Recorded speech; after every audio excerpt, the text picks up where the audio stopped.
Existe uma experiência que o cristão precisa viver, seguida da experiência do novo nascimento. Depois que uma pessoa aceita a Jesus Cristo como seu Salvador e é batizada no corpo de Cristo, como um membro da família de Deus, outra experiência o aguarda. Algo que irá trazê-lo para um nível mais profundo em seu relacionamento com Deus, uma dimensão espiritual mais profunda. Há muita confusão a respeito dessa experiência no meio cristão, a qual teólogos e líderes de igrejas têm debatido por séculos. Eu mesmo já criei que a obra do Espírito Santo encerrava-se quando uma pessoa era batizada em Cristo, ou seja, recebia o novo nascimento. Mas na Bíblia, nós podemos claramente encontrar duas obras distintas, separadas, as quais eu espero mostrar para vocês. Eu também falarei a respeito do propósito dessa dupla obra do Espírito de Deus. O Espírito no nosso interior, através do novo nascimento para a formação do nosso caráter, e o Espírito sobre nós, através do batismo no Espírito Santo para o serviço. Eu recebi o Espírito Santo em meu novo nascimento, assim como você, quando você nasceu de novo.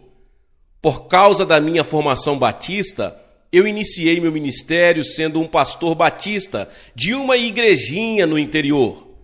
Eu não convivia com pessoas do ramo pentecostal. Não havia nenhuma igreja pentecostal em nossa cidade. É provável que tivesse algumas pessoas pentecostais, mas eu não as conhecia. Em 1934, eu fui curado de uma doença incurável no sangue e também de um coração deformado. Em 1935, uma pessoa veio à minha cidade, montou uma tenda e começou uma cruzada evangelística chamada O Avivamento do Evangelho Pleno.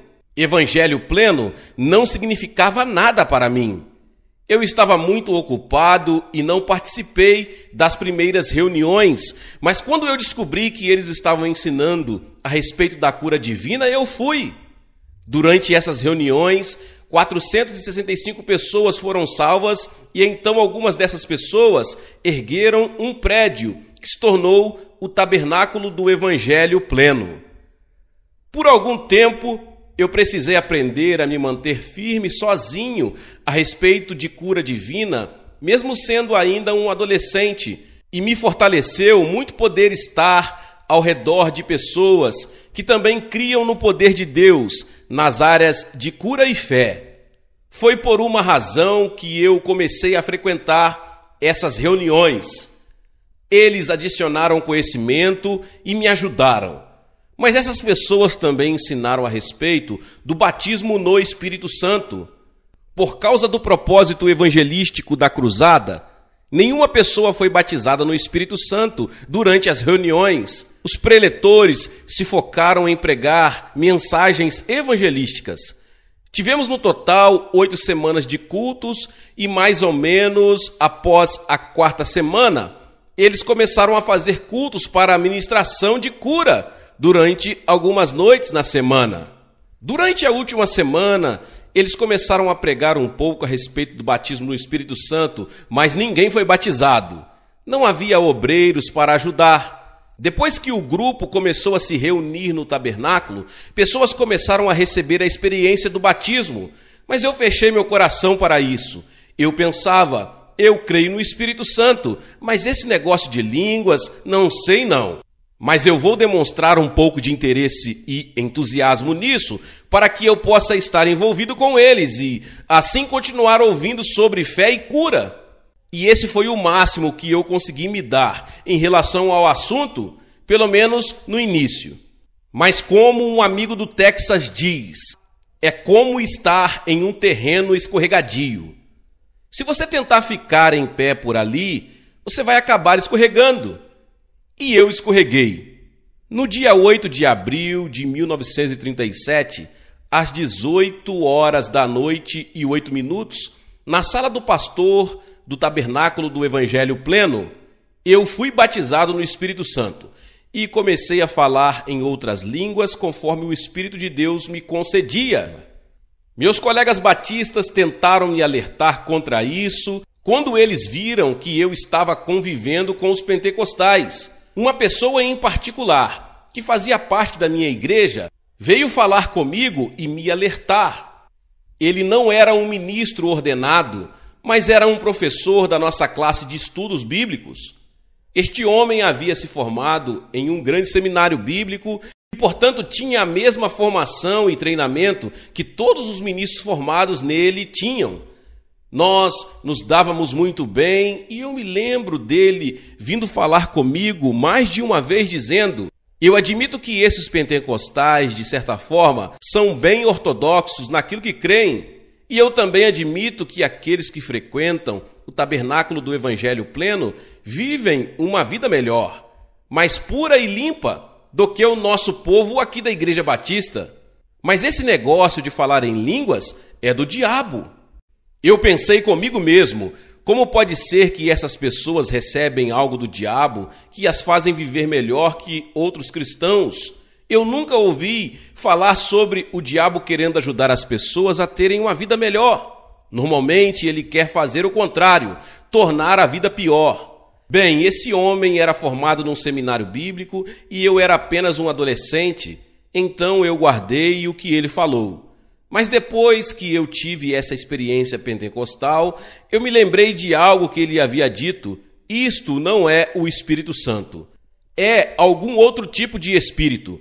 Pela forma que os pentecostais ensinavam, dava a impressão de que uma pessoa não recebe o Espírito Santo em sua vida até que ela recebe o batismo no Espírito Santo e fale em outras línguas. Mas quando eu fui batizado no Espírito Santo, eu comecei a falar em outras línguas e falei durante 1h30. Uma das primeiras coisas que eu entendi foi que o mesmo Espírito que me concedia as línguas naquele momento para que eu falasse era o mesmo Espírito que eu havia recebido há 3 anos, quando eu nasci de novo. Eu não recebi no batismo um novo Espírito ou um que fosse diferente. O Espírito Santo não tem um irmão gêmeo. Ele é um único Espírito. Existem diferentes obras do Espírito, mas ele é só um, o mesmo. Então eu comecei a ficar de olho naquele professor da escola bíblica dominical da Igreja Batista. Eu sabia que, se nos encontrássemos, ele iria começar a conversar a respeito disso e me alertar falando que as línguas eram do diabo, porque era isso que ele fazia todas as vezes que nos encontrávamos. Eu cruzei com ele de propósito e começamos a conversar. Eu queria que ele chegasse logo no assunto, então eu o trouxe à tona. Eu disse: sabe aquela experiência pentecostal, o falar em línguas, que essas pessoas do Evangelho Pleno ficam falando? Sim, ele respondeu. Você sempre tem falado comigo a respeito, dizendo que é do diabo. Eu disse: ah, sim, e com certeza é. E como você sabe que é? Simplesmente não é o mesmo Espírito, ele falou. Não é o Espírito Santo. Nós recebemos o Espírito Santo em nós através do novo nascimento. Esse aí é um espírito diferente. É mesmo? Eu perguntei. Bem, eu continuei. Se essa experiência pentecostal de falar em línguas que eles têm lá no tabernáculo do Evangelho Pleno é coisa do diabo, então todo o movimento batista do Sul também é do diabo. Do que você está falando? Ele perguntou. Eu disse: eu fui batizado no Espírito Santo e falei em outras línguas. Mas não tenha medo, você não vai pegar nada. O Espírito Santo é um cavalheiro. O mesmo Espírito que eu conheci na Igreja Batista lá no Sul, quando eu nasci de novo, é o que me deu as línguas para falar. Ah, não, isso não é possível, ele disse. Você já falou em línguas alguma vez? Eu perguntei. Não? Como você pode saber, então? Bem, eu simplesmente sei que não pode ser o mesmo. Ele respondeu. Você é formado no seminário, não é? Eu perguntei. Ou sim. Então você sabe que a Bíblia diz que o homem que responde antes de ouvir é um tolo. Provérbios 18:13. Não seja tolo. Se você nunca falou em línguas, como você pode saber que espírito ele é? Eu continuei. Veja, eu recebi o novo nascimento, a experiência de nascer de novo. E eu vivi essa experiência também. então eu tenho que saber. E eu tenho que pesquisar sobre isso, ele falou. Depois eu falo com você. Eu estou esperando por ele, desde 1937. Ele nunca voltou para falar mais nada. Meu querido, quando somos batizados no Espírito Santo, não recebemos um espírito diferente. É o mesmo Espírito. O Espírito que nos concede as línguas para que falemos é o mesmo Espírito que recebemos quando nascemos de novo. É somente uma dimensão diferente da sua obra em nós. O novo nascimento, com certeza, é de grande e maior importância, mas graças a Deus pelo batismo no Espírito Santo e pelo revestimento de poder que vem do céu para nós. Eu ministrei durante 3 anos antes de ser batizado e me lembro bem a diferença entre o antes e o depois. Vamos começar olhando as palavras de Jesus a respeito da obra do Espírito dentro de nós e sobre nós. E vamos descobrir no livro de Atos e nas epístolas a obra maravilhosa que o Espírito Santo continua fazendo na vida de cada cristão. Em primeiro lugar, vamos olhar 4 textos das Escrituras. Os 2 primeiros se encontram no Evangelho de João e no livro de Atos dos Apóstolos. João, capítulo 14, verso 17, diz: O Espírito da verdade que o mundo não pode receber, porque não o vê nem o conhece. Mas vós o conheceis, pois habita convosco e estará em vós. Atos 1:8. Mas recebereis poder ao descer sobre vós o Espírito Santo, e sereis minhas testemunhas, tanto em Jerusalém como em toda a Judéia e Samaria e até os confins da terra. O próximo texto que vamos olhar se encontra em João capítulo 4, onde Jesus está junto à fonte, falando com uma mulher samaritana. João 4,14 diz: Mas aquele que beber da água que eu lhe der nunca mais terá sede. Deveras, a água que eu lhe der se fará nele uma fonte de água que jorra para a vida eterna. Vamos agora para João capítulo 7, o 4º texto da Escritura. João capítulo 7, os versos 37 ao 39. No último dia, o grande dia da festa, Jesus pôs-se de pé e clamou: Se alguém tem sede, venha a mim e beba. Quem crê em mim, como diz a Escritura, do seu interior fluirão rios de águas vivas. Isto ele dizia do Espírito que haviam de receber os que nele crescem. O Espírito Santo ainda não fora dado, porque Jesus ainda não havia sido glorificado. Podemos perceber nessas 4 passagens que a palavra de Deus nos fala sobre o Espírito dentro de nós e o Espírito sobre nós.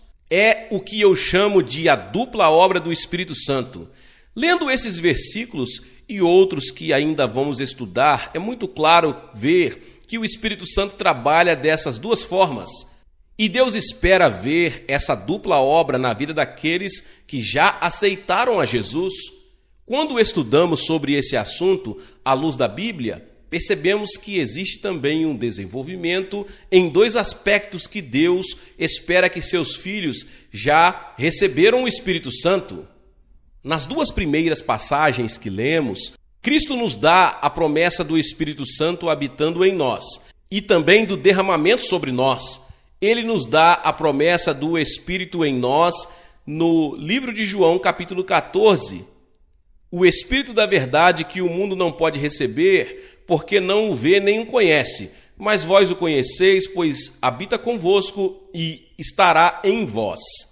Promessa do derramamento do Espírito em Atos, no capítulo 1, mas recebereis poder ao descer sobre vós o Espírito Santo. Jesus não falou que nos converteríamos ou iríamos nascer de novo quando o Espírito Santo viesse sobre nós. Ele disse: mas recebereis poder, falando exatamente da experiência que segue o novo nascimento, ou seja, o Espírito Santo sobre nós. E então, nas 2 últimas passagens que lemos no Evangelho de João, mais uma vez podemos ver 2 declarações distintas referentes ao Espírito Santo dentro de nós e sobre nós. Jesus disse a uma mulher samaritana: mas aquele que beber da água que eu lhe der nunca mais terá sede. Deveras, a água que eu lhe der se fará nele uma grande fonte de água que jorra para a vida eterna. Na Bíblia, a água é um dos tipos ou símbolos do Espírito Santo. Jesus disse: a água que eu lhe der se fará nele. Agora note que o que Jesus fala a respeito do Espírito Santo em João 14,17 é bem parecido com o que acabamos de ver. Pois habita convosco e estará em vós. Explicando a respeito do Espírito Santo como água, Jesus disse que essa água seria uma fonte de água que jorre para a vida eterna. O capítulo 14 de João está se referindo à água na fonte, ou podemos dizer, o Espírito Santo no interior. Mas Jesus também se refere ao Espírito Santo como água, em João capítulo 7. Jesus está falando aqui de água, referindo-se à água de um rio, ou seja, o Espírito sobre nós. João 7, os versos 37 ao 39, no último dia, o grande dia da festa, Jesus pôs-se de pé e clamou: se alguém tem sede, venha a mim e beba. Quem crê em mim, como diz a Escritura, do seu interior fluirão rios de águas vivas. Isto, ele dizia, do Espírito que haviam de receber os que nele crescem. O Espírito Santo ainda não fora dado, porque Jesus ainda não havia sido glorificado. Perceba que o texto de João 4,14 está falando sobre algo em nosso interior. A água que eu lhe der se fará nele uma fonte de água que jorre para a vida eterna. Jesus está falando sobre receber a vida eterna aqui. Esse texto de João 4,14 refere-se a um estado interior, onde aquele que a recebe é beneficiado com bênçãos em seu interior. Já o segundo texto que vimos, em João 7, os versos 37 ao 39, fala a respeito de outras vidas sendo abençoadas através do Espírito Santo fluindo em nós e através de nós, depois que recebemos o batismo no Espírito Santo. Quando o cristão recebe o batismo no Espírito Santo, significa que o Espírito Santo vem sobre ele. Embora as águas da fonte sejam para benefício pessoal do cristão, Jesus também fala a respeito de água em João 7, 37 a 39, mas aqui são rios fluindo através de todo aquele que nele crê. Encontramos água tanto em fontes quanto em rios, mas elas possuem propósitos distintos entre si, e isso evidenciou-se nos dias de Jesus. Entendemos então que água é um simbolismo do Espírito Santo e que existe uma dupla obra, uma dupla experiência em conexão com o Espírito de Deus, sendo ele água. Podemos entender agora que temos dois grupos de 9 características e dons em conexão com essas duas obras do Espírito. Encontramos o primeiro grupo no livro de Gálatas, no capítulo 5. Os 9 elementos do fruto do Espírito. Podemos também dizer que são as características que o cristão adquire como resultado do Espírito habitando dentro dele. Gálatas capítulo 5, versos 22 e 23. Mas o fruto do Espírito é amor, gozo, paz, longanimidade, benignidade, bondade, fidelidade, mansidão, domínio próprio. Contra essas coisas não há lei. O segundo grupo resume-se nos 9 dons e encontra-se no livro de 1 Coríntios, capítulo 12. Eles são conhecidos como dons do Espírito. 1 Coríntios, capítulo 12, os versos do 7 ao 11, diz: a manifestação do Espírito é dada a cada um para o que for útil.